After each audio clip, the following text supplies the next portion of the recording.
seeing today. Art Cashin, UBS Director of Floor Operations, is joining us now on the CNBC Newsline. Art, it's always great to have you on the phone on a day like today just to help us sort of parse through some of the trading activity we're seeing and make sense of it from a historical perspective. I mean, can we say that the Santa Claus rally is now out the window with the selling we're seeing? No, we've had times when we've had to put Santa Claus on a milk box, but he tends to come back. What you're seeing today, I think, is a minor sell-stop washout. You know, it's kind of a holiday weekend for a lot of people, and despite what you hear about smart algorithms, often the only way you have to protect yourself technically is to put a stop order in, meaning if the market goes down or the stock you own goes down to a specific price, you want to sell there because it's done technical damage. So when we have one of these sell-stop washouts as we're having today, the professionals don't buy on the first sell-off, the opening sell-off, because you'll be preventing stocks from reaching that low level that will trigger the lower stops. So they tend to let the market wash out on the first one and then play into the second and or third rollover. And I think that's where we are now.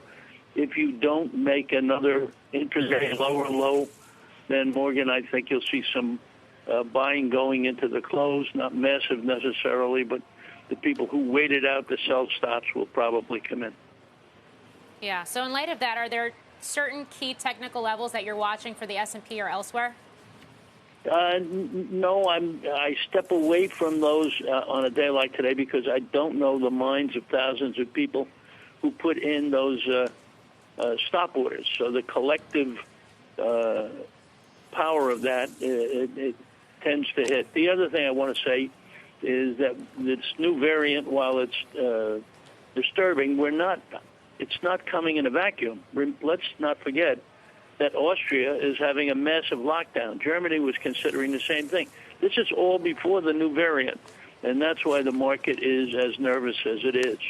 But that having been said, I would watch for the action between now and noon, and if they do roll over, if they don't make a lower low, then expect some bargain hunting to come in. Art, it seems like there's some pretty clear trends in the market and pretty clear themes, and we've seen these themes before.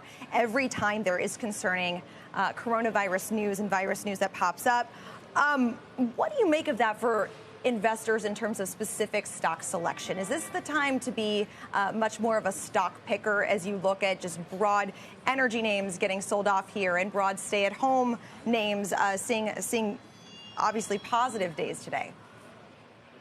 Yeah, no, I think what you're seeing is a kind of collective or regional type reaction in that if the mutation is as infectious as they're afraid of, and if it in fact is resistant to the vaccines, well, the economies are going to slow down. Therefore, we're going to need less oil, and we'll see what's going on. Another point that's been brought up on your program earlier that's important is if it does accelerate, it's going to change the whole Fed tapering thing, and that will get put on hold. So I think we've got an awful lot of stuff coming up here. I think right after Christmas, we're going to find out how transitory inflation was when things come after the buyers had tried to get what they wanted. So we may wind up with surplus product as those ships get unloaded after Christmas. So a lot of things to look at here. Yeah, I mean, we've talked about it before, Art, but the relationship between the equity market and the bond market, and on a day like today, you just kind of touched on it, where you have the 10-year yielding 1.504%. I mean, that's a pretty dramatic move, reversal that we've seen just since the start of the week, and it comes in the week where we have had more hawkish commentary from Fed officials as well. So how does all of that factor in? I mean, are stocks still taking their cue from bonds? Well, they are in the long run, but I think what's happening here is, as I just said, if this new variant of the virus is going to cause some problems, the Fed is going to have to rethink the tapering. Now, we don't know how much that is, but I think that's what you're seeing reflected in the yields coming back down.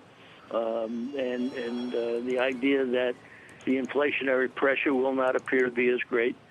So it is there.